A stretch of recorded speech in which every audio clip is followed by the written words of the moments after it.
हरे कृष्णा, राधे राधे। आज की इस वीडियो में हम प्रसाद की महिमा के बारे में जानेंगे। प्रसाद किसी भी चीज को दर्शाता है, विशेष रूप से भोजन जो पहले किसी देवता या संत को अर्पित किया जाता है और फिर एक अच्छे संकेत के रूप में उनके अनुयायियों या अन्य लोगों को उनके नाम पर वितरित किया जाता है। प्रसाद का स्वरूप कभी कभी उपहार या अनुग्रह के रूप में भी होता है। प्रसाद ये जो शब्द है ये कितना महत्वपूर्ण है।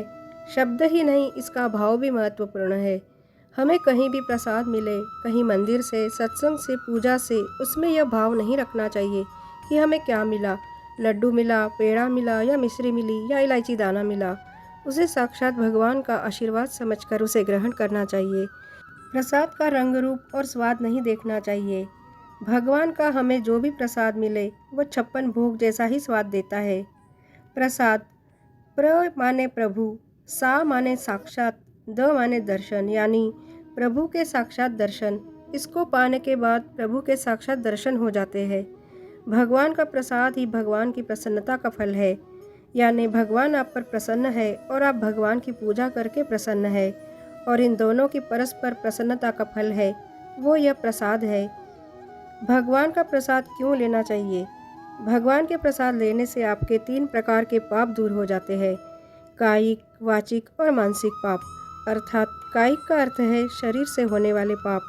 जब आप भगवान का प्रसाद अपने हाथों में लेते हैं तो प्रसाद का स्पर्श आपके हाथों से होता है और इससे आपके कायिक पाप दूर हो जाते हैं। दूसरा है मानसिक पाप, जो कि है मन से होने वाले पाप। जब आप भगवान के प्रसाद को सर से छूते हैं, माथे से स्पर्श करते हैं तो आपके मानसिक पाप दूर हो जाते हैं। मस्तिष्क के जो कुविचार है वो सुविचार में बदल जाते हैं और जो आपकी मनोवृत्तियां हैं वो सद्वृत्तियों में बदल जाती है। और तीसरा पाप है वाचिक पाप। वाणी से किसी के लिए खट्टा बोलना, किसी के बारे में गलत बोलना, किसी के लिए अपशब्द बोलना, किसी के लिए कड़वे शब्द बोलना, किसी की निंदा करना, ये सब वाचिक पाप है। और वाचिक पापों की निवृत्ति, जब आप भगवान के प्रसाद को अपने मुख से ग्रहण करते हैं तो आपके सभी वाचिक पाप दूर हो जाते हैं, जलकर भस्म हो जाते हैं। भगवान का प्रसाद आपको 4 शिक्षाएं देता है: मिलना, झुकना, समझना और बांटना। क्या कभी आपने गौर किया है? भगवान का प्रसाद हमें पहली शिक्षा देता है मिलना। भगवान का प्रसाद हम कैसे लेते हैं? दोनों हाथ मिलाकर।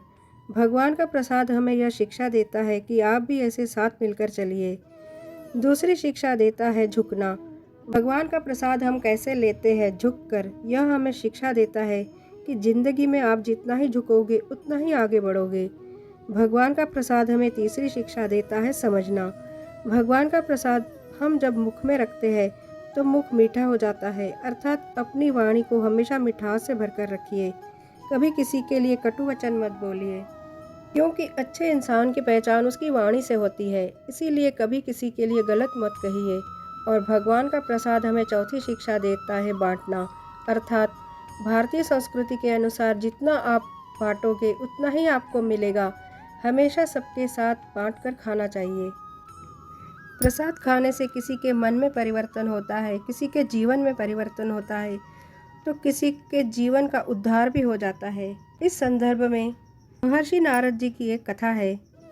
श्रीमद् भागवत में देवर्षि नारद जी अपने पूर्व जन्म की कथा वेद व्यास जी को बताते हैं। पूर्व कल्प में नारद जी वेदवाणी ब्राह्मणों की एक दासी के पुत्र थे।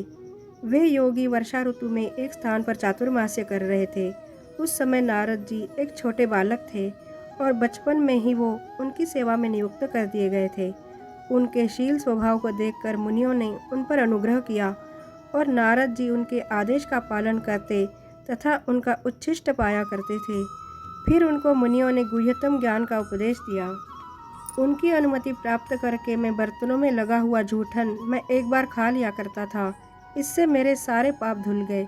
इस प्रकार उनकी सेवा करते करते मेरा हृदय शुद्ध हो गया और वे लोग जैसा भजन पूजा करते थे उसी में मेरी भी रुचि हो गई। ऐसा संग पाकर, आदेशों को मानकर, उच्छिष्ट खाकर वे इतने उन्नत हो गए कि अपने अगले जीवन में वे महान भक्त नारद जी बन गए, जिनकी कृपा से बहुत से भक्तों को भगवत दर्शन प्राप्त हो गए और वो ब्रह्मा जी के पुत्र हुए। यह है प्रसाद की महिमा। प्रसाद का कभी भी अपमान नहीं करना चाहिए।